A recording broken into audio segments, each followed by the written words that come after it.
Bismillahirrahmanirrahim. Assalamu alaikum. Welcome back to ISP Online Learning Management System. Today is lecture number 12 for the course of Reinforced Concrete Design 1. This course is generally for BSc Civil Engineering. I myself, Engineer Dr. Mohammad Aslam, Assistant Professor, Department of Civil Engineering, Institute of Southern Punjab, Multan. Today is lecture number 12 and week number 12. So these are your reference text books for this course. इन books के अलावा अगर आपके पास design of reinforced concrete structure से relevant कोई और book available है तो उसको भी आप यूज़ कर सकते हैं। So in our today's class we are going to discuss about footings and generally हम थ्योरेटिकली फुटिंग्स के टाइप्स को डिस्कस करेंगे, फुटिंग के design criterias and design considerations को डिस्कस करेंगे। उसके बाद हम एक डिज़ाइन एग्जाम्पल भी सॉल्व करेंगे। आइसोलेटेड सिंगल कॉलम फुटिंग को डिज़ाइन में हमने डिस्कस करना है, उसको एनालाइज भी करना है और किस तरह से हम उसको कंसीडर करते हैं वाइल जो है वो हम स्ट्रक्चर्स को डिज़ाइन करते हैं उस वक्त हमारे पास क्या डिज़ाइन कंसिडरेशंस को फॉलो किया जाता है, उनको हमने डिस्कस करना है। So coming back to the topic footing, what is footing actually. Footing एक पेड होता है, जिस तरह से हम कोई भी चीज़ आप लाई करते हो कहीं पे किसी सरफेस के ऊपर रखते हो तो उस सरफेस के ऊपर आपको एक सपोर्ट चाहिए होती है ताकि उस जो चीज़ जिसके ऊपर आप लोड अप्लाई कर रहे हो वो एक यूनिफॉर्मली डिस्ट्रीब्यूट हो जाए इनटू द सॉइल। अब इसका सिंपल एग्जांपल आप इस तरह से भी ले सकते हैं कि जैसे हमारे पास आजकल प्लास्टिक की कुर्सियां हैं या जो हम बैठने के लिए यूज़ करते हैं घरों के अंदर, अगर आप घर के पार्क के अंदर वही कुर्सी रखते हो, उसके ऊपर कोई भी बंदा बैठता है तो उस कुर्सी के जो पाए होते हैं या जो उसके फीट हैं वो ज़मीन के अंदर या सॉइल के अंदर धंसना स्टार्ट हो जाते हैं और उससे मट्टी भी भर जाती है। तो जब आप उसी चेयर को घर के अंदर ले आते हो तो सारा घर जो है वो मट्टी मट्टी हो जाता है। तो अब हमने क्या करना है, फॉर एग्जाम्पल आप उसी जगह पे अल्टरनेट आप इस तरह से करो कि कोई कुर्सी ले जाओ, टाइल के छोटे से कोई टुकड़े पड़े हों पीसीज, तो वो जब वहाँ पे 4 पीसीज रख दो, उसके ऊपर चेयर रखो और आराम से बैठ जाओ, तो वो जो टाइल का पीस है will be considered as a footing. तो footing are structural members used to support columns and walls. जब आप स्ट्रक्चर की बात करते हो तो वो मेंबर्स जो आपके कॉलम्स और वॉल्स को सपोर्ट करते हैं to distribute their loads into the soil, into the foundations, उस मेंबर को बेसिकली हम फुटिंग कंसीडर करते हैं। तो ये फुटिंग क्या करते हैं, to transmit and distribute their loads to the soil in such a way that load bearing capacity of the soil is not exceeded, excessive settlement, differential settlement or rotation are prevented, and adequate safety against overturning or sliding is maintained. Differential settlement, excessive settlement, ये चीज़ें हम बाद में आगे discuss करते हैं। Adequate safety, safety आपको already पता है कि हम सेफ्टी को किस तरह से काउंटर बैलेंस करते हैं। ओवरटर्निंग यानी कि एक वाल है, जिस तरह से आप एक दीवार बनाते हो, अब वो दीवार जो है वो ओवरटर्न कर जाए या आप धक्का देते हो तो वो गिरना स्टार्ट हो जाती है। तो सेटलमेंट बेसिकली ज़मीन के अंदर अगर यूनिफॉर्मली सेटलमेंट है, थोड़ी सी सेटलमेंट है तो स्ट्रक्चर उसको बियर कर लेता है, उसको काउंटर बैलेंस कर लेता है। अगर आपकी सेटलमेंट बहुत ज़्यादा है तो वो आपका फेल्यूर का रीज़न बनता है, जिसको हम एक्सेसिव सेटलमेंट कंसीडर करते हैं। अगर आपकी डिफरेंशियल सेटलमेंट है, डिफरेंशियल सेटलमेंट कहने से मुराद कि एक कोना जो है वो फिक्स एक ही पोजीशन के ऊपर है और दूसरा जो है वो आपका कोना जो है वो ज़्यादा सेटल होने की कोशिश कर रहा है, तो ये हमारी एक्सेसिव सेटलमेंट कहलाती है। मजीद इसको हम आगे जो भी पैरामीटर्स आते हैं उनको हम डिस्कस करते चलेंगे। अब फुटिंग के टाइप के अंदर सबसे पहले इंपॉर्टेंट जो टाइप आती है एक वॉल फुटिंग, यानी कि आप एक पूरी कंप्लीट दीवार बनाते हो। जैसे आपने अक्सर अपने घरों के अंदर या कोई भी यूनिवर्सिटी आते जाते, बाजार आते जाते कोई घर बनते हुए देखा हो, तो सबसे पहले एक्सकेवेशन की जाती है, खुदाई की जाती है। तो कोई भी दीवार है उसके लिए हम एक बेस लगाते हैं, एक फुटिंग लगाते हैं, ताकि जो दीवार का लोड है वो उस फुटिंग के ऊपर यूनिफॉर्मली डिस्ट्रीब्यूट हो जाए और वो फुटिंग जो लोड आ रहा है ऊपर से उसको ट्रांसमिट कर दे into the soil. So wall footings are used to support structural walls that carry loads for other floors or to support non-structural walls, कि जो आपके structural walls हैं, जो लोड कैरिंग वॉल्स हैं, उनका भी लोड वो ट्रांसमिट करती है फुटिंग, और जो आपके नॉन कैरिंग मेंबर्स होते हैं, यानी कि जो आपके पार्टीशन वॉल्स होती हैं जिनके ऊपर एडिशनल लोड तो नहीं आ रहा लेकिन उनका अपना वजन जो है वो भी फुटिंग के ऊपर जा रहा होता है, जिसको हम पार्टीशन वॉल्स कंसीडर करते हैं। तो एक कंटिन्यू वॉल, उस कंटिन्यू वॉल के लिए आप एक कंटिन्यूअस फुटिंग बिछाते हो, कंटिन्यूअस एक पेड बनाते हो जिसके जरिए से आपका लोड ट्रांसफर होता है, तो that member will be considered as a wall footing. Second most important type is isolated और सिंगल फुटिंग। अब जो पहला टाइप था वॉल फुटिंग और आइसोलेटेड सिंगल फुटिंग या आइसोलेटेड स्क्वायर फुटिंग है और रेक्टेंगुलर फुटिंग है, ये most commonly used footings types हैं जो कि पूरी दुनिया में ज़्यादातर यूज होते हैं। आइसोलेटेड और सिंगल कॉलम फुटिंग यानी कि एक कॉलम है उसके लिए आप सिंगल एक कॉलम में एक पेड़ बनाओ, जो कि आपको पिक्चर के अंदर भी नजर आ रहा है। वो स्टेप्ड फॉर्म में भी हो सकती है, प्योर रेक्टेंगुलर फॉर्म में भी हो सकती है, टेपर्ड फॉर्म के अंदर भी हो सकती है।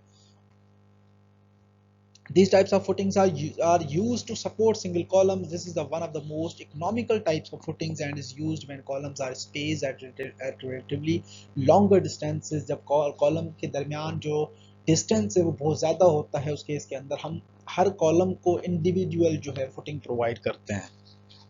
अब जब तमाम कॉलम्स के दरमियान स्पेस या डिस्टेंस बहुत ज़्यादा होता है तो हम आइसोलेटेड कॉलम प्रोवाइड करते हैं। जब थोड़ा सा डिस्टेंस कम हो, जब आप सिंगल फुटिंग प्रोवाइड करते हो, क्योंकि सिंगल फुटिंग तो बहुत ही इकोनॉमिकल है, वो सस्ता पड़ जाता है, तो उस केस में अगर आप दो कॉलम्स नज़दीक आ रहे हैं और आपने इंडिविजुअल या सिंगल कॉलम डिज़ाइन किया तो दोनों फुटिंग्स जो हैं वो ओवरलैप कर रही हैं फॉर एग्जांपल, तो उस केस के अंदर हम क्या करते हैं, दो कॉलम्स को मर्ज करके एक ही कंबाइंड फुटिंग प्रोवाइड करते हैं, जिसको हम दो या तीन कॉलम्स के लिए आप कह सकते हो।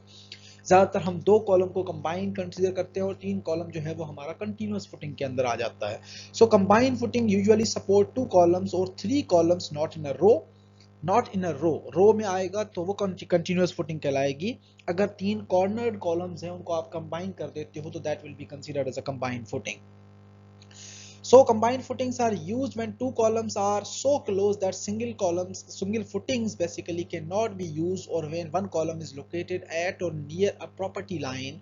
Near a property line कहने का मकसद कि फॉर एग्जाम्पल आपके पास वो इतना डिस्टेंस नहीं है, कोई भी आपके प्लॉट के साथ किसी और बंदे का प्लॉट है, तो वहाँ पे जो कॉलम है अगर आपका बिल्कुल कॉर्नर के ऊपर आप प्रोवाइड करना चाहते हो, क्योंकि आपने अपना प्लॉट जो है वो उसको सर्व करना है, यूज करना है, तो उस केस के अंदर हम क्या करते हैं, उस कॉलम को सपोर्ट कर देते हैं दूसरे कॉलम के साथ, ताकि उस कॉर्नर कॉलम के नीचे जो पेड़ है वो प्रॉपर डिस्ट्रीब्यूट हो जाए, उसके जो सपोर्टिंग लोड्स हैं वो डिस्ट्रीब्यूट हो जाए, ना कि वो कॉलम जो है वो कॉर्नर्ड लोड की वजह से फुटिंग को ओवरलैप कर जाए या फुटिंग को जो है वो ओवरटर्न कर जाए बेसिकली। तो इस वजह से जो है वो हमारी ये फुटिंग जो है कंबाइंड फुटिंग कहलाती है।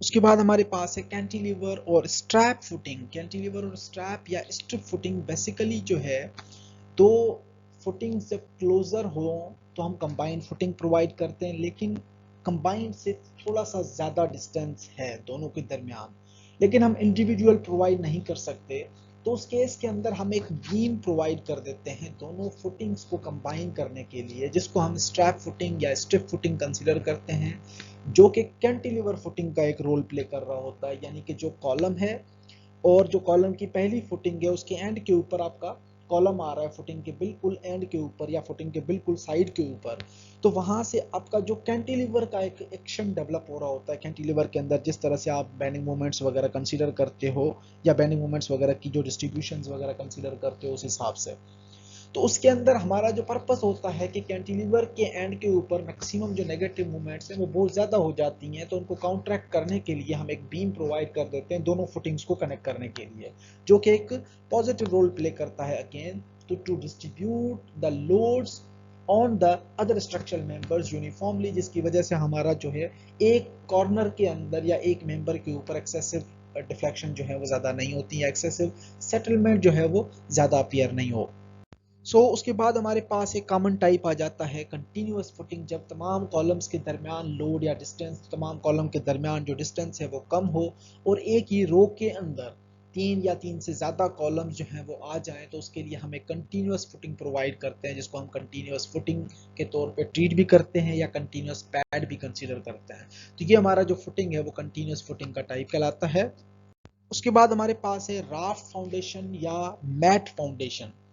जब एक कंटिन्यूअस फुटिंग या आइसोलेटेड फुटिंग वगैरह, जब सब तमाम टाइप्स ऑफ फुटिंग्स काम नहीं कर रहे होते, तो वो एक मल्टी स्टोरी बिल्डिंग है आपके पास, तो एक कंटिन्यूअस फाउंडेशन प्रोवाइड करते हो आप तमाम कॉलम्स के लिए, एक ही पैड प्रोवाइड करते हो या एक ही मैट प्रोवाइड करते हो, that type of foundation will be considered as a raft foundation. So rafted foundation consists of one of the footing usually placed under the entire building area. वो पूरी building area के लिए होता है. They are used when soil bearing capacity is also low and soil capacity low है. Columns loads are very heavy.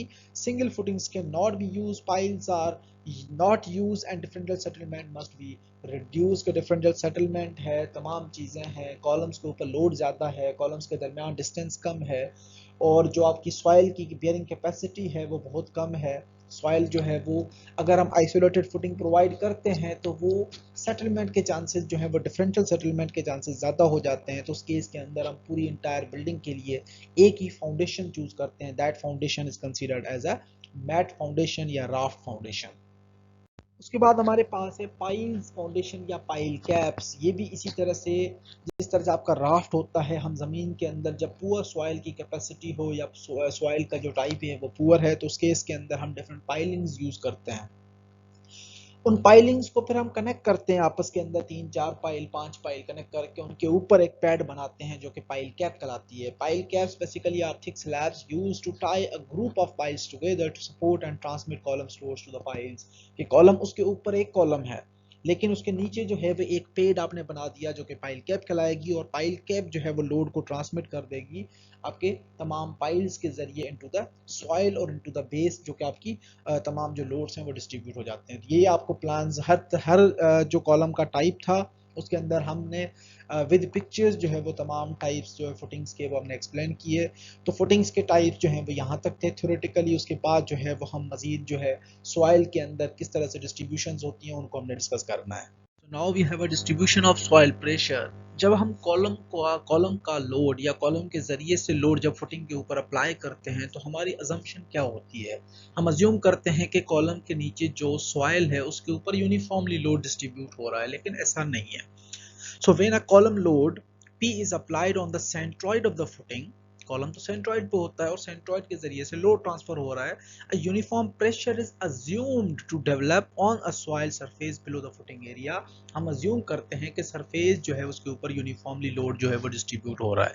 लेकिन however the actual situation या actual distribution of the soil is not uniform but depends on many factors, especially the composition of the soil and the degree of flexibility of the footing. कि जो footing के नीचे soils हैं उनकी classifications के ऊपर dependent होता है कि वो किस तरह से लोड को डिस्ट्रीब्यूट कर रहे हैं या किस तरह से जो है वो load flexibility of the footing के हिसाब से डिस्ट्रीब्यूट हो रहा है. वो टाइप ऑफ द सॉइल के हिसाब से डिस्ट्रीब्यूट या टाइप ऑफ द सॉइल के हिसाब से डिपेंडेंट होता है. उसको हम किस तरह से डिफरेंट टाइप्स के लिए अज्यूम करते हैं उसको हम मजीद जो है वो आगे देखते हैं. अब यहाँ पे हमारे पास दो पिक्चर्स हैं. एक है कोहेसिव सॉइल्स के लिए और दूसरा है कोहेजनलेस सॉइल के लिए.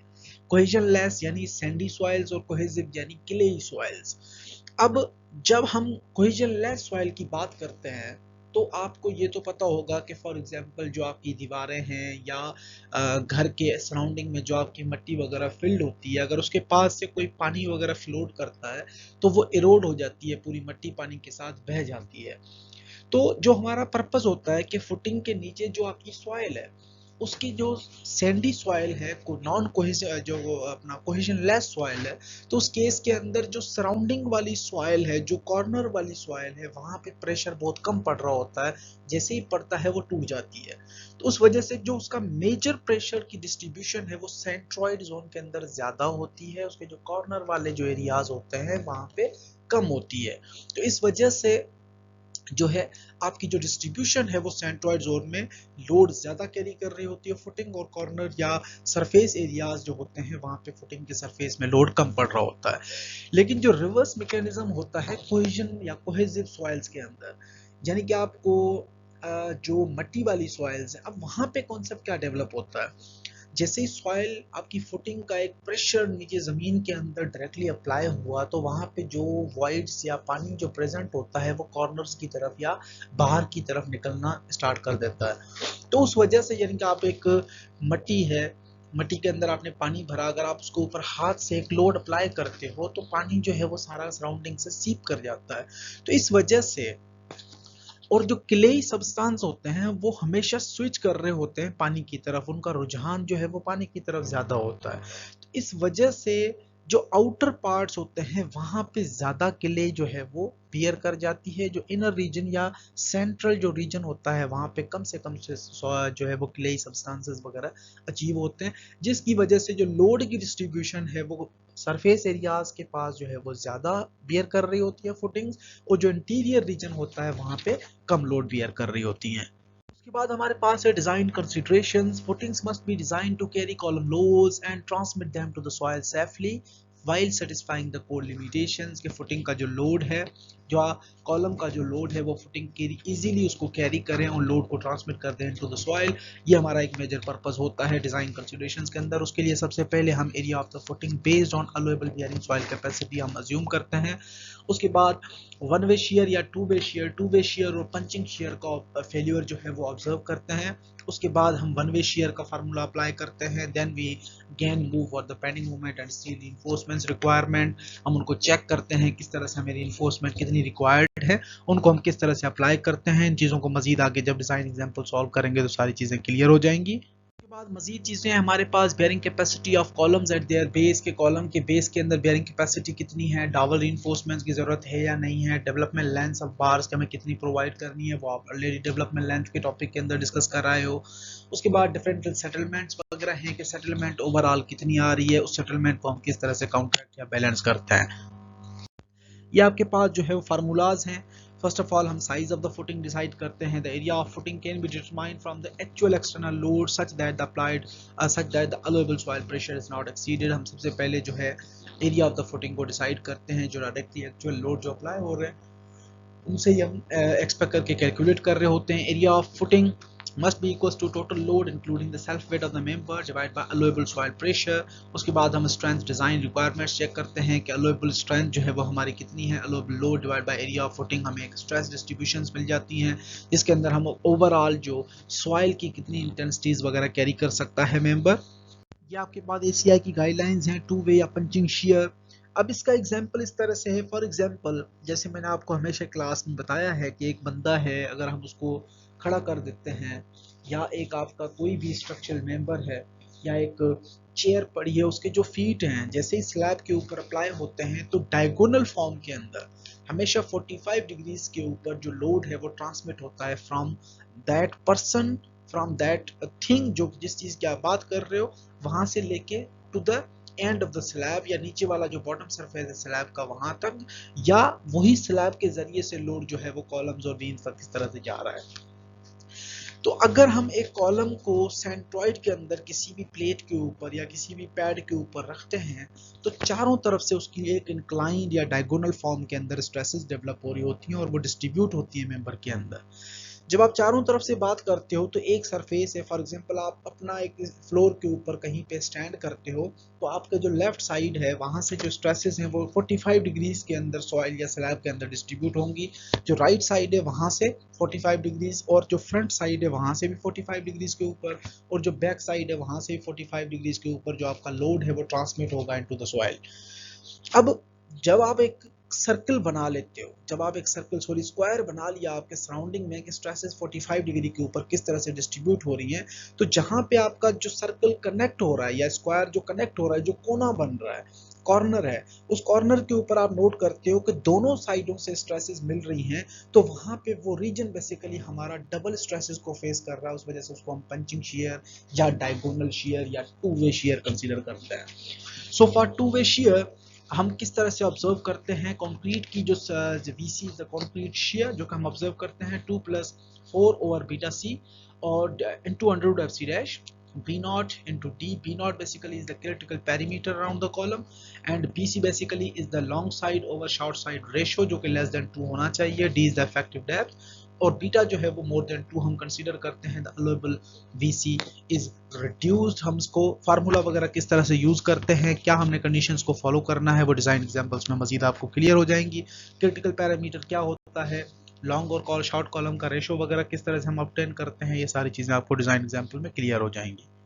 अब यहाँ पे टू वे शेयर है। फॉर एग्जांपल ये आप ऊपर देख रहे हो C इज द कॉलम, जो कि कॉलम है, और आपका जो एक फुटिंग नीचे नजर आ रही है D/2 दोनों साइडों के ऊपर जो D आपको नजर आ रहा है, D basically is the depth of footing, जो टोटल डेप्थ है फुटिंग की उसकी बात कर रहे हैं। तो d/2 डिस्टेंस और d/2 डिस्टेंस के ऊपर आपका 45 डिग्रीज के अंदर आपका लोड जो है वो कॉलम का ट्रांसमिट होगा into the footing d/2 distance के ऊपर। यानी इसी फुटिंग के नीचे अगर हम d/2 और d/2 दोनों साइडों से ऐड कर देते हैं तो वो d हो जाता है, प्लस आपकी कॉलम की विड्थ यानी कि c प्लस d, आपके पास एक इक्वेशन डेवलप हो जाती है।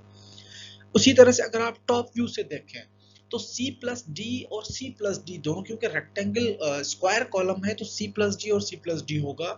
अगर आपका रेक्टेंगल कॉलम होता तो C एक साइड के ऊपर रेक्टेंगल की ज्यादा होती तो हम ज्यादा ऐड कर देते, और एक तरफ से आपका छोटा कॉलम था या कॉलम की विड्थ जो है वो छोटी थी तो वो छोटी वैल्यू हम कंसीडर करते। तो यहाँ पे आपको एक प्लान नजर आ रहा है, उसके अंदर सेंटर के अंदर आपका कॉलम है, कॉलम के सराउंडिंग में एक स्क्वायर छोटा सा बॉक्स बना हुआ है जिसके ऊपर लिखा हुआ है क्रिटिकल सेक्शन। तो ये क्रिटिकल सेक्शन कहने का मकसद कि आपकी जो स्ट्रेसेस हैं उस कॉलम की स्ट्रेसेस इस सेक्शन के अंदर आपकी डिस्ट्रीब्यूट हो जाएंगी into the footing C plus D distance के अंदर, और वो C प्लस डी दोनों साइडों से है।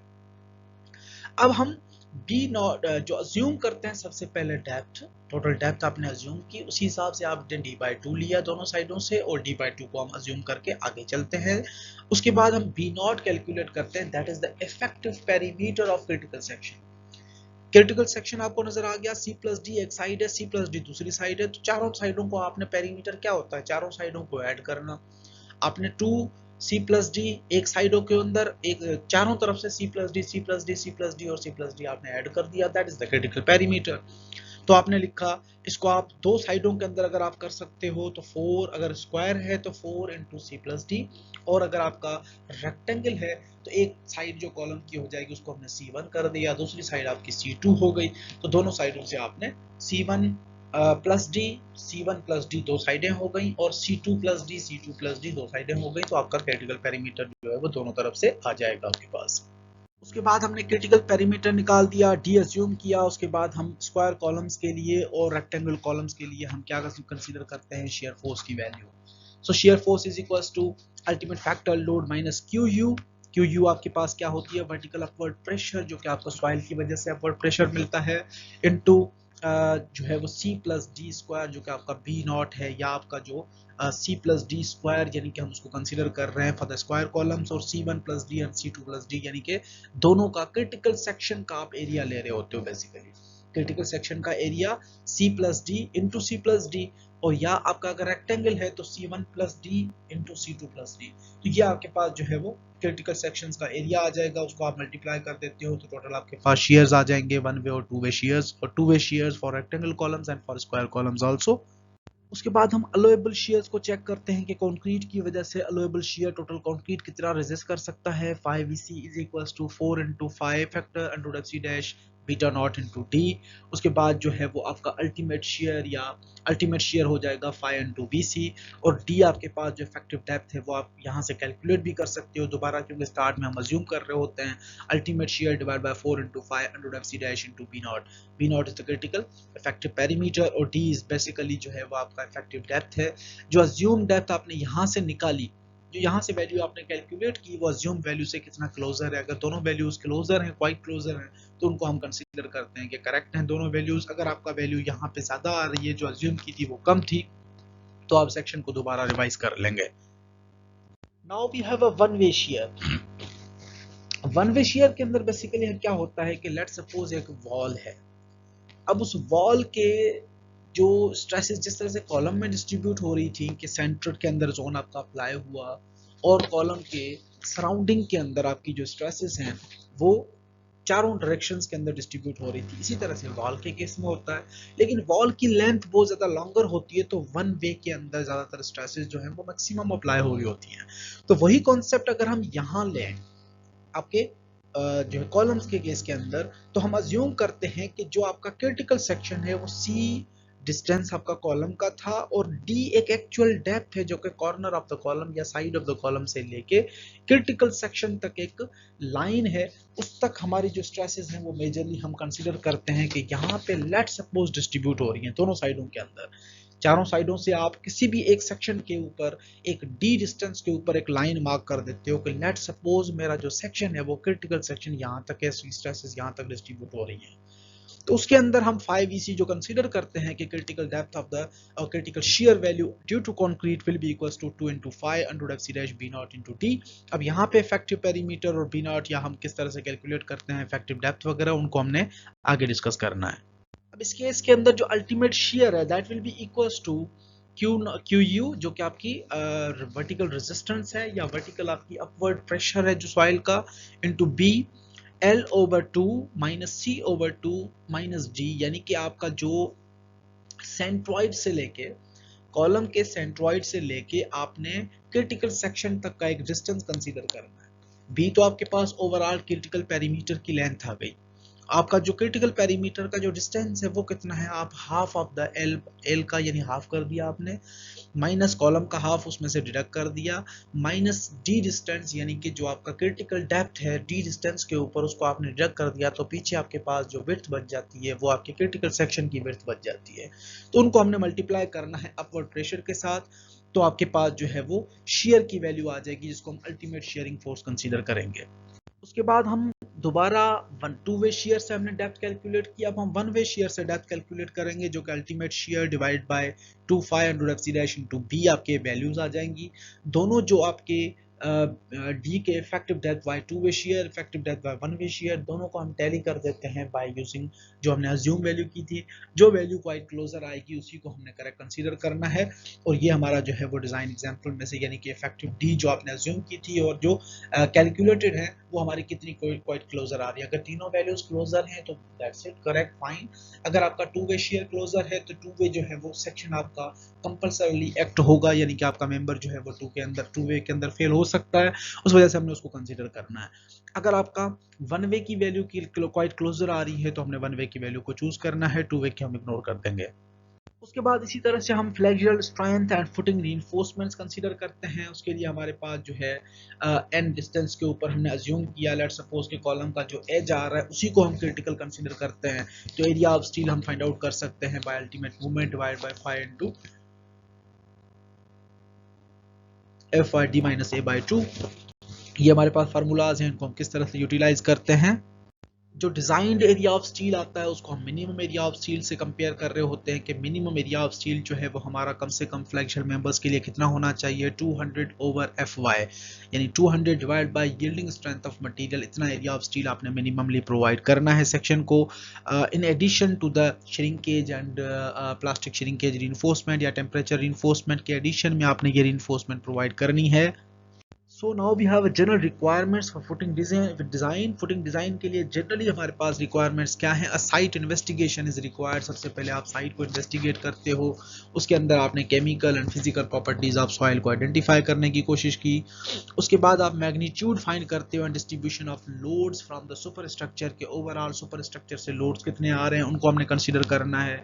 उसके बाद हम criteria develop करते हैं and the tolerance of the total and differential settlements, हम टोटल एंड डिफरेंशियल सेटलमेंट्स को आइडेंटिफाई करने की कोशिश करते हैं। उसके बाद हम most suitable and economic type of foundation choose करते हैं कि कौन सा टाइप ऑफ फाउंडेशन बेस्ट है, आया हम पाइल फाउंडेशन में जाएं, राफ्ट फाउंडेशन में जाएं। उसके बाद हम जो है अपना राफ्ट फाउंडेशन के अलावा अगर हम आइसोलेटेड फुटिंग्स के अंदर जाते हैं, या सिंगल कॉलम फुटिंग है, सिंगल स्क्वायर कॉलम है, रेक्टेंगुलर कॉलम है, कंबाइंड फुटिंग है, कैंटिलीवर फुटिंग है, स्टिफ फुटिंग है, स्ट्रैप्ड फुटिंग है, कंटिन्यूअस फुटिंग है, कौन सी हमने प्रोवाइड करनी है। या उसके बाद हम डेप्थ ऑफ द फुटिंग्स को डिटरमाइन करते हैं as compare to the below ground level कितना होना चाहिए, एक्सकेवेशन मेथड क्या है। उसके बाद हम एस्टैब्लिश करते हैं अलोएबल बियरिंग प्रेशर कि जो कितना सॉइल का ओवरऑल प्रेशर जो हमारे स्ट्रक्चर का रेजिस्ट कर सकता है सॉइल। उसके बाद हम pressure distribution beneath the footing को अज्यूम करते हैं based on the type of soil. उसके बाद हम परफॉर्म करते हैं सेटलमेंट एनालिसिस के ओवरऑल सेटलमेंट वगैरह कितनी अपीयर हो रही है। तो ये जनरल रिक्वायरमेंट्स हैं एनी टाइप ऑफ फाउंडेशन को डिजाइन करने के लिए। तो ये हमारा थ्योरेटिकल बैकग्राउंड था जिसके अंदर हमने डिफरेंट टाइप्स ऑफ फुटिंग क्या होती है, उसके टाइप्स क्या हैं, उसके जो डिज़ाइन पर्सपेक्टिव्स हैं वो क्या हैं, जनरल रिक्वायरमेंट्स क्या थी। उसके बाद हमने सॉइल के अंदर जो सॉइल की डिस्ट्रीब्यूशंस हैं या सॉइल किस तरह से बिहेव करता है under any type of footing. उसके बाद हमने डिस्कस किया कि जो 1 वे शेयर है वो किस तरह से एक्ट करता है, 2 वे शेयर हम किस तरह से डिज़ाइन करते हैं और कंसीडर करते हैं। हम फुटिंग के डिज़ाइन प्रोसीजर को भी हमने डिस्कस किया। उसके बाद हम आते हैं डिजाइन एग्जांपल्स के ऊपर। First of all we will discuss about the isolated footing, कि सिंगल एक कॉलम है, स्क्वायर कॉलम है, उसके लिए आपने फुटिंग को डिजाइन करना है, आप किस तरह से प्रोसीजर को फॉलो करते हैं। So now we have a design example for isolated footing. Design है square single footing. Square single footing हमने डिजाइन करनी है to support an 18 inches square tied interior column. एक इंटीरियर कॉलम है, स्क्वायर कॉलम है, 18 inch उसकी जो है वो आपके पास डायमेंशंस हैं, जिसके अंदर रीइंफोर्समेंट 8 नंबर 9 के बार्स हैं। 8 नंबर 9 के बार्स हैं, जैसे हमने कॉलम को पिछले लेक्चर्स के अंदर ऑलरेडी डिस्कस किया। The column carries an unfactored dead load of 245 K and an axial live load of 200 K, यानी 200 किलो पाउंड का लाइव लोड है और डेड लोड हमारे पास 245 किलो पाउंड का है। The base of the footing is 4 feet below the ground level, जो कि 4 feet below है ग्राउंड लेवल से। And the allowable soil pressure is 5 kSF, kilo pound जो है आपके पास 5 किलो पाउंड पर स्क्वायर फीट जो है वो आपके पास सॉइल का प्रेशर है। और जो बेस है फुटिंग का वो 4 फीट नीचे है। Use normal weight concrete with comparative strength of 4 kSI and steel yielding strength of 60 kSI। ये हमने यूज करने हैं, तमाम डिटेल्स आपको गिवन है। Now we have to solve this type of, now we have to design the square footing. तो अब सबसे पहले स्टेप के अंदर हमने इफेक्टिव सॉइल प्रेशर को कैलकुलेट करना है। Calculate the effective soil pressure, उसके लिए हमने अज्यूम की let's suppose the depth of footing is 2 feet, क्योंकि कॉलम की जो डायमेंशन थी वो हमारे पास कितनी है 18 इंच यानी 1.5 फुट है। तो हमने अज्यूम किया थोड़ा सा उससे बढ़ा के कि जो स्क्वायर फुटिंग है हमारे पास उसकी जो डेप्थ है जो या उसकी जो थिकनेस है वो बेसिकली 2 फीट है। So the weight of footing is, weight of footing आप कैसे निकालोगे, जो डेड लोड है फुटिंग का अपना 2 फीट उसकी थिकनेस हो गई, multiply by density of concrete जो कि आपकी 150 पाउंड में होती है। 150 जो है वो पाउंड पर क्यूबिक फीट, पाउंड पर फीट क्यूब। सही, तो अब हमारे पास जो टोटल फुटिंग का जो प्रेशर आ रहा है वो कितना आ रहा है 300 psf। So the weight of soil on top of footing, अब फुटिंग जब आप कंक्रीट के नीचे जमीन के अंदर लगा चुके तो जो फुटिंग का जो बेस था वो 4 फीट था ग्राउंड लेवल से नीचे। तो ग्राउंड लेवल से नीचे 4 फीट, तो 2 फीट की फुटिंग आ गई, ऊपर मट्टी कितनी बच गई 2 फीट की बच गई। तो अज्यूम करते हैं कि हमारे पास जो सॉइल है वो फुटिंग के ऊपर सॉइल का वजन कितना आ रहा है। अब फुटिंग आपकी बाहर कितनी निकली हुई है दोनों साइडों से, फॉर एग्जाम्पल वो हमने डिसाइड करना है सबसे पहले। तो उसके बाद उसके ऊपर जो सॉइल का प्रेशर है वो सॉइल कितनी आ रही है चारों साइडों से, उसको हमने कंसीडर करना है। सो हम अज्यूम करते हैं कि वेट ऑफ सॉइल जो है वो टोटल वेट कितना था, ऊपर डिस्टेंस कितना बच गया 2 फीट का बच गया था, क्योंकि टोटल बेस जो है वो 4 फीट पे 2 फीट की फुटिंग आ गई नीचे। और सॉइल की जो डेंसिटी है वो कितनी है 100 क्यूबिक फीट, यानी 100 पाउंड पर क्यूबिक फीट होती है। तो हमने मल्टीप्लाई किया तो सॉइल का जो प्रेशर है वो हमारे पास आ गया 200 psf। So effective soil pressure is equals to total allowable soil pressure कितना था क्वेश्चन के अंदर गिवन है 5 kSF, जो कि 5000 psf हो गया, माइनस जो आपकी फुटिंग का वजन कितना था 300 psf, वो माइनस कर दिया, माइनस सॉइल का टॉप ऑफ द फुटिंग के ऊपर वजन कितना था 200 psf, वो डिडक्ट किया। तो इफेक्टिव सॉइल प्रेशर हमारे पास जो बकाया सॉइल के अंदर जो प्रेशर बाकी है या ये हमारा एडिशनल लोड आ गया, जो इफेक्टिव सॉइल प्रेशर पीछे रह जाता है वो 4500 psf बच गया, यानी 4.5 kSF।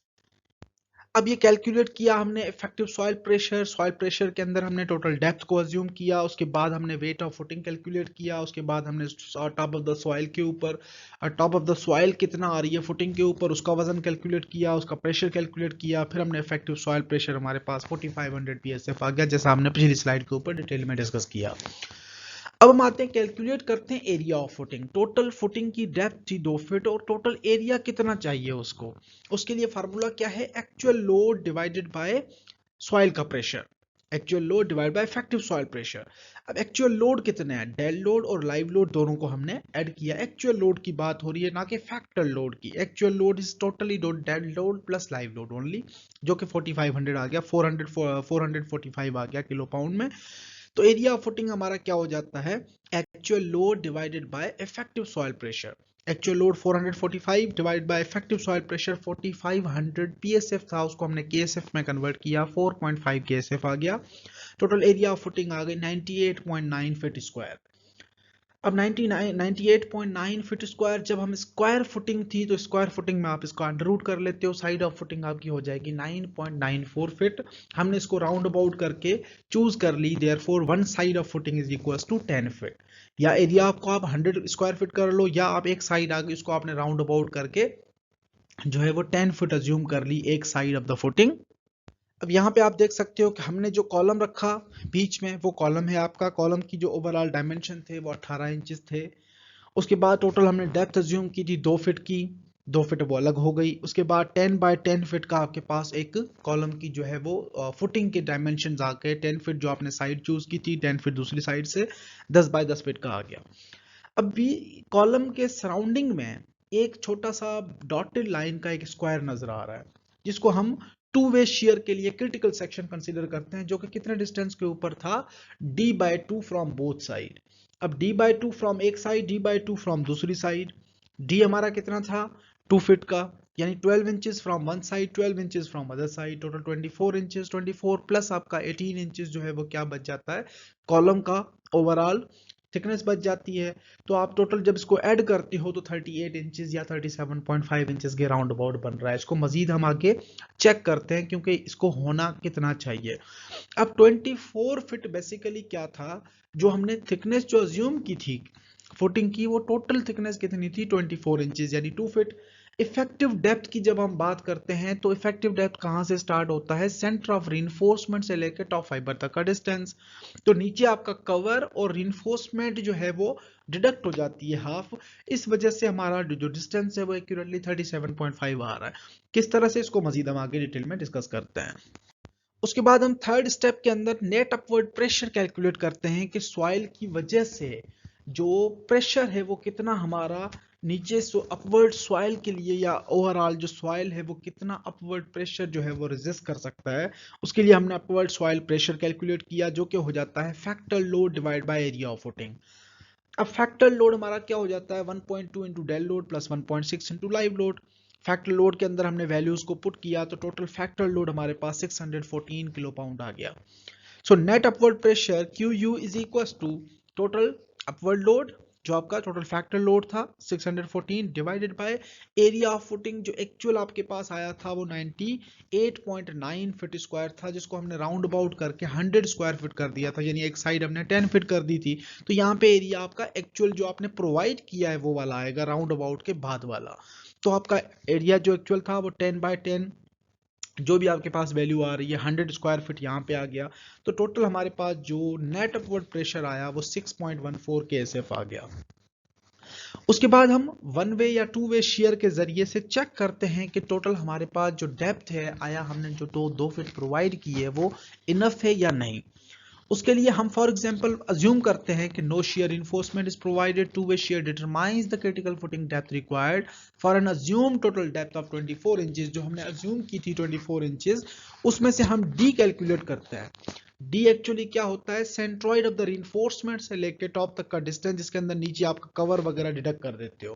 तो वो हमारे पास एक्चुअल डी कहां से आया, लेट सपोज हम 8 नंबर की बार यूज करते हैं, 8 नंबर की बार। तो डी हमारे पास टोटल 24 इंचेस था, -3 जो कि 3 कांस्टेंट है, कवर आपने डिडक्ट कर दिया नीचे से, -1.5 इंटू बार डायामीटर, टोटल आपके पास 19.5 आ गया। 8 नंबर की बार है, 1.5 इंटू 8 नंबर की बार यूज कर सकते हो, या आप इस फार्मूले सारे को स्किप कर दो। तो 24 -3 into cover -1.5 into bar diameter, आप डायरेक्टली कोड क्या कहते हैं, अज्यूम कर सकते हो D is equal to H - 4.5। H-4.5 के अंदर आपकी नीचे से कवर आ गया, कवर के बाद आपकी जो मेन इन्फोर्समेंट है उसका हाफ आ गया, और आपका जो स्टीरअप है वो भी उसके अंदर इंक्लूड हो गया, शेयर इन्फोर्समेंट भी। तो आपने 4.5 डिडक्ट कर दिया। सो हमारे पास जो इफेक्टिव डेप्थ बची वो H यानी 24 इंचेस माइनस 4.5 आपने माइनस किया तो टोटल 19.5 इंचेस इफेक्टिव डेप्थ बच गई। अब आते हैं बी नॉट के ऊपर। बी नॉट क्या होता है, क्रिटिकल डेप्थ ऑफ द जो sorry perimeter of the critical section, जो आपने डॉटेड लाइन लगाई थी कॉलम के सराउंडिंग में, एक स्क्वायर डॉटेड बार डॉटल एक स्क्वायर था, डॉटेड स्क्वायर जो बना हुआ था, उसका पेरीमीटर कितना है। पेरीमीटर 4 साइडें थी, तो C plus D from one side, C plus D from other side, C plus D from third side and C plus D from fourth side। तो टोटल C plus D हमारे पास क्या था, 4 into C हमारे पास column का depth है जो कि 18 inch है, प्लस डी आपके पास है 19.5 इंचेस जो कभी आपने कैलकुलेट किया। टोटल इफेक्टिव पेरीमीटर हमारे पास आ गया 150 इंचेस।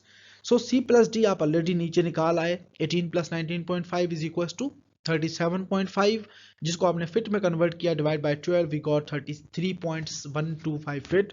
सो अल्टीमेट शेयर, जो शेयर आया क्रिटिकल टू वे शेयर का, जिसको हमने वी U2 यानी टू वे शेयर से रिप्रेजेंट कराया, that is equal to factor load minus Q आपका क्या है, नेट अपवर्ड प्रेशर।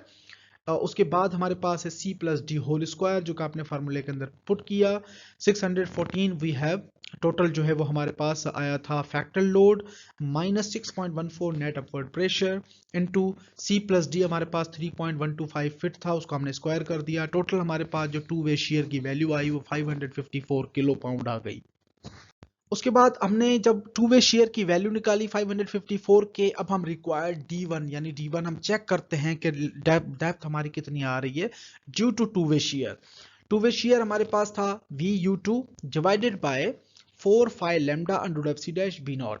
अब ये वैल्यूज हमारे पास थी, 554 हमारे पास शेयर की वैल्यू है जो कि अभी हमने फाइंड आउट की टू वे शेयर की, multiply by 1000 is the conversion from kilo pound to PSF।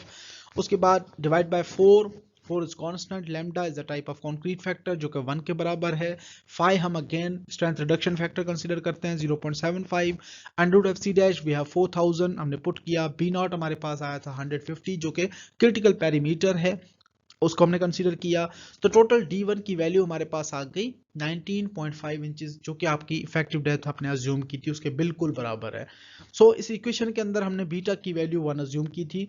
उसके बाद हम रिक्वायर्ड D2 कैलकुलेट करते हैं दोबारा, अगर हम वन वे शेयर कंसीडर करते तो, या वन वे शेयर नहीं, यहाँ पे दूसरी कंडीशंस हैं। अगर हम क्रिटिकल सेक्शन अज्यूम करते हैं 554 जो कि आपका शेयर है, divide by 1000 whole divide by 0.75 अंदर वैल्यू क्या है 40 इंटू 19.5 डिवाइड बाय 150, यानी यहाँ पे 150 जो है वो डेंसिटी ऑफ कंक्रीट है, 40 जो है वो हम क्या कंसीडर कर रहे हैं, इसको बहरहाल हम आगे फार्मूला इसका पीछे डिस्कस कराते हैं। नीचे आपको लिखा हुआ है interior column alpha S basically is 40, क्योंकि हम इंटीरियर कॉलम की बात कर रहे हैं, नीचे आपका कॉर्नर में वैल्यू गिवन है नीचे, तो 40 आपका अल्फा एस फैक्टर है इंटू 19.5 जो कि इफेक्टिव डेप्थ है, divide by 2 divide by 150 plus 2 under FC dash जो कि आपका again concrete compressive strength into critical beta, ये आपका अदर दूसरा फार्मूला है।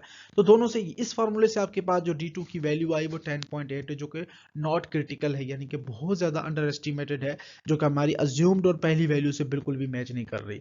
दस the assumed depth is equal is adequate, क्योंकि आपने अज्यूम्ड डेप्थ और जो पहली D1 है उसके वो दोनों वैल्यूज जो है वो बिल्कुल एक्यूरेट आ रही हैं। सो देयरफॉर हम उसको एक्यूरेटली कंसीडर कर रहे हैं, इनफ कंसीडर कर रहे हैं। 2 और more trials may be needed to reach an acceptable D that is close to the assumed one. अब यहाँ पे जो है हमारे पास अगर आपकी वैल्यूज दोनों मैच नहीं कर रही होती, यहाँ पे जो D2 है वो 10.8 और D1 भी लेट सपोज 9.5 आ जाती, तो हम जो रिवाइज कर लेते, जो स्टार्ट में हमने D अज्यूम किया था उसको हम दोबारा रिवाइज करते, 1 या 2 या 3 या ट्रायल्स जो है वो हम अप्लाई कर रहे होते, जब तक आपकी वैल्यूज जो है वो क्लोजर नहीं आती तब तक आप उसको अज्यूम और रिवाइज कर रहे होते। उसके बाद हमने वन वे शेयर को चेक किया, the critical section is at the distance D। अब वन वे शेयर हमने, अगर आप रिकॉल करो पीछे स्लाइड्स के अंदर, हम वन वे शेयर का फार्मूला ऑलरेडी डिस्कस कराए थे, distance from edge of footing is equals to L/2 minus C/2 minus D, जो कि आप L/2 यानी 10 फीट पर डिवाइड बाय 2 माइनस C/2 यानी कि 18 inch divide by 2 minus D आपके पास 19.5 था। टोटल आप वैल्यूज रखो, आपके पास वैल्यू आ गई 2.625 फीट। और शेयर का जो फार्मूला है वो क्या है, नेट अपवर्ड प्रेशर इनटू जो आपके पास डिस्टेंस है 2.625 जो अभी आपका डिस्टेंस आया, मल्टीप्लाई बाय B जो आपका 10 फीट है, उसको आपने मल्टीप्लाई किया तो अल्टीमेट शेयर जो वन वे शेयर की वैल्यू आई वो 161.2 आ गई। अब यहाँ पे हमने जब required depth due to one way shear find out किया तो VU1 divide by 0.75 whole divide by 2 into lambda into लेक्सी डैश बी। आपने सारे वैल्यूज को पुट किया, वी गॉट 14.2 इंचेस, जो कि अगेन 19.5 से कम है। इस वजह से हमने 19.5 जो हमने यूज किया था, अज्यूम किया था, वो वैल्यू हमारी और जो टू वे शेयर की वजह से जो वैल्यूज हैं वो दोनों सेट हैं। इस वजह से हम इनको एक्सेप्टेबल कंसीडर करते हैं।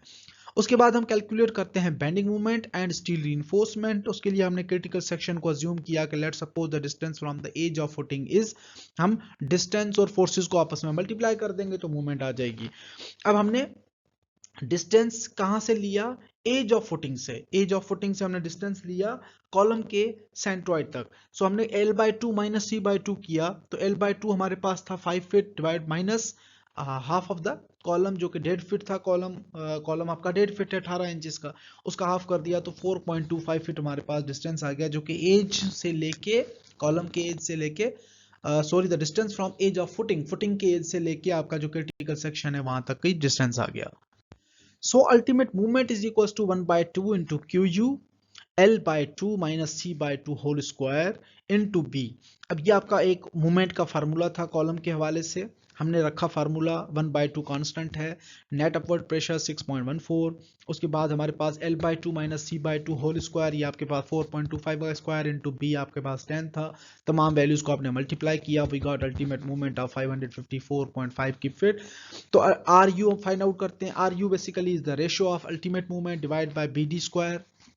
बी आपके पास ऑलरेडी है 10 फीट, उसको हमने इंचेस में कन्वर्ट किया, मल्टीप्लाई बाय 12 इंटू डेप्थ हमारे पास 19.5 था, उसका स्क्वायर कर लिया। अल्टीमेट मूवमेंट आपके पास 554.5 थी, किप फिट में है, इसको हमने पाउंड इंच में कन्वर्ट करना था। किप का मल्टीप्लीकेशन पाउंड में 1000 into 12 is the conversion from fit two inches, और हमने आर यू की वैल्यू फाइंड आउट की 145 psi। अब आर यू वैल्यू आने के बाद आप रेशो निकालते हो। रेशो के लिए आपके पास इक्वेशंस भी अवेलेबल हैं और दूसरा आपके पास जो है टेबल भी अवेलेबल है। टेबल अगली स्लाइड के ऊपर हम डिस्कस करते हैं। उस टेबल में से हमने रो की वैल्यू निकाली, जो कि रो हमारे पास आर यू 145 psi के लिए रो हमारा कितना था 0.0028। So area of steel will be equals to rho into B D. आपने एरिया ऑफ स्टील निकाला, रो आपके पास 0.0028 था, और बी आपके पास है 10 फीट की, जिसको आपने इंचेस में कन्वर्ट किया। डी आपके पास 19.5 था, 6.55 इंच स्क्वायर आ गया। मिनिमम एरिया ऑफ स्टील जो है वो, उसके लिए हमेशा हम श्रिंकेज स्टील का 0.0018 फार्मूला अप्लाई करते हैं। स्टील रेशो बीडी आपने अगेन वही वैल्यूज रखी और एरिया आ गया 5.18, जो कि डिजाइन एरिया से कम है। मिनिमम एरिया ऑफ फ्लैक्चर के लिए 0.0033 इंटू एरिया बीडी आपने मल्टीप्लाई किया 7.72 आ गया। तो हमने तीनों एरियाज में से जो मैक्सिमम वैल्यू थी उसको हमने कंसीडर किया 7.72 inch square. So therefore the area of steel 7.72 inch square can be adopted, use 13 number 7 bars. अगर आप 13 नंबर 7 बार्स का एरिया निकालेंगे, एक बार नंबर 7 का एरिया निकालो π/4 डी स्क्वायर, उसको आप मल्टीप्लाई कर दो π/4 डी स्क्वायर, जो आपकी वैल्यू आएगी वो एक बार का होगा, उसको 13 से मल्टीप्लाई करो, टोटल जो आपके पास एरिया आ जाएगा वो 7.82 इंच स्क्वायर आ जाएगा। स्पेस्ड एट, स्पेसिंग कितनी प्रोवाइड करनी है 120, यानी कि एक साइड है हमारे पास 120 इंचेस की, -6 इंचेस हमने स्पेसिंग प्रोवाइड करनी है, डिवाइड बाय 12 कन्वर्जन अगेन। तो हमने जो बोथ डायरेक्शन के अंदर स्पेसिंग रखी वो 9.5 इंचेस, जो कि अगेन 12 इंचेस से कम होनी चाहिए। हमने 9.5 इंचेस जो है वो स्पेसिंग रखी दोनों डायरेक्शंस के लिए। अब हम उसको मजीद जो है वो डिटेल्स वगैरह ड्राइंग्स में चेक करेंगे। अब सबसे पहले हम आर यू की वैल्यू देखते हैं कि हमने स्टील का रेशो आर यू से कैसे निकाला। अब यहाँ पे आपका स्टील का रेशो रो की वैल्यू है, आपको रो नजर आ रहा है शुरू में 0.2, 0.3, 0.4, 0.5, ये बेसिकली 0.002 है, जो 100 ऊपर नजर आ रहा है। इसको आप ये परसेंटेज के अंदर इसको आप डिवाइड कर दोगे। उसी के बाद एफ वाई आपको नजर आ रही है, एफ वाई आपके पास 40 KSI है, 50 KSI, 60 एंड 75 KSI। हमारे पास एफ वाई कितना गिवन था 60 KSI का। अब इसके अंदर आप देखते आओ नीचे, आर यू आपके पास पहली वैल्यू क्या है 106, दूसरी वैल्यू क्या है 158, हमें कितना चाहिए था आर यू 145 के लिए। तो रेशो हमारा जो है वो 0.2 और 0.3 के दरमियान लाई कर रहा है, सही है। तो आप 0.2 और 0.3 यानी कि एक 106 है, दूसरा 158 है, 158 को थोड़ा सा यानी 0.3 से थोड़ा सा कम करना है 145 के लिए। आप ट्रायल्स भी यूज कर सकते हो और अज्यूम भी कर सकते हो। हमने इस वजह से 0.0028 अज्यूम की थी क्योंकि 158 जो है वो 0.3 के लिए, अगर आप वैल्यू को यहाँ से डिवाइड कर देते हो 158 और 0.3 डिवाइड बाय 158 तो आपके पास एक की आ जाएगी, उसको आप मल्टीप्लाई कर दो 0.145 से तो आपके पास डायरेक्टली वैल्यू भी आ जाएगी। तो हमने यहाँ से अज्यूम की थी हमारे पास 0 पॉइंट स्टील का रेशो जो है वो 0.0028 आ रहा है। उसके बाद आप यहाँ पे बेयरिंग स्ट्रेसेस को चेक करते हो, कॉलम की साइड्स आपको गिवन है, स्ट्रेसेस के आपको फार्मूलाज भी गिवन है, आप बेयरिंग स्ट्रेसेस N1 N2 भी चेक कर सकते हैं। मजीद जो इंपॉर्टेंट स्टेप्स है वो हम सारे कर आए हैं, ये एडिशनल स्टेप्स है, अगर आप फॉलो करना चाहें तो कर सकते हैं। उसके बाद समहाउ हमारे पास डेवलपमेंट लेंथ आ जाती हैं। डेवलपमेंट लेंथ हम ऑलरेडी डिटेल के अंदर डिस्कस कर आए हैं, जो कि आपके पास formula 0.02 into development length of the bar f y over lambda under f c है, जो कि फार्मूले के अंदर आपने पुट किया तो कंप्रेशन के अंदर जो डेवलपमेंट लेंथ आ जाती है वो 19 इंचेस आ गई। Minimum development length 0.0003 into dia of bar into F Y, जो कि आप अगेन डाया ऑफ बार प्रोवाइड करते हो तो 18 इंच आ रही है, जो कि 19 इंचेस से 8 इंचेस से ज़्यादा है, देयरफॉर जो है वो हम यूज़ करते हैं। Number 8 double bars extending 19 millimetre, कम से कम आपने 19 इंचेस का जो है वो डबल बार यूज़ करनी है। So the development length of main bars in footing for number 7 columns is equals to development length should be equals to 48 times dia of bar, जो कि 42 इंचेस आ रही है, कम से कम आपने इतना प्रोवाइड करना है। और जो provided LD is equals to L by 2 minus C by 2 minus 3 inches, जो कि 48 इंचेस आ रही है। तो इस वजह से हमने जो है ओवरऑल जो सेक्शन हमने प्रोवाइड किया है उसके अंदर डेवलपमेंट लेंथ हम 42 इंचेस तक हम कम से कम प्रोवाइड कर सकते हैं। जो डेवलपमेंट लेंथ था वो हम ऑलरेडी डिटेल के अंदर मिड से पहले हम डिस्कस कर आए हैं, उसके 3-4 लेक्चर हमने पढ़े हैं, सारी चीज़ें हैं डेवलपमेंट लेंथ। उसके बाद हुक्स की development length with hooked bars हम किस तरह से आइडेंटिफाई करते हैं। उसके बाद हमने कंप्रेशन के लिए अलग पढ़ा, टेंशन के लिए अलग पढ़ा, इसलिए आपको ऑलरेडी वो सारी चीज़ें पता है। ये आपको पास एक क्रॉस सेक्शन नजर आ रहा है 13 नंबर 7 बार्स की, हमने दोनों डायरेक्शंस के अंदर प्रोवाइड करनी है। क्रिटिकल सेक्शन हमारा जो है वो वन वे के अंदर 2.625 फीट के ऊपर था, वहां पे आपने रिइंफोर्समेंट किस तरह से देनी है। कॉलम की बार ऊपर से आ रही है, नीचे आपने डबल बार जो प्रोवाइड की हैं वो कॉलम के दरमियान ओवरलैपिंग कितनी होनी चाहिए। तो ये सारी डिटेल्स आपको ऑलरेडी पता हैं और इसको अच्छे तरीके से देख लें ताकि जो है वो मजीद हम आगे डिज़ाइन एग्जाम्पल्स को कंटिन्यू करेंगे तो उसमें सारी जो कन्फ्यूजन हैं वो क्लियर हो जाएंगी। That's all for today. Thank you very much.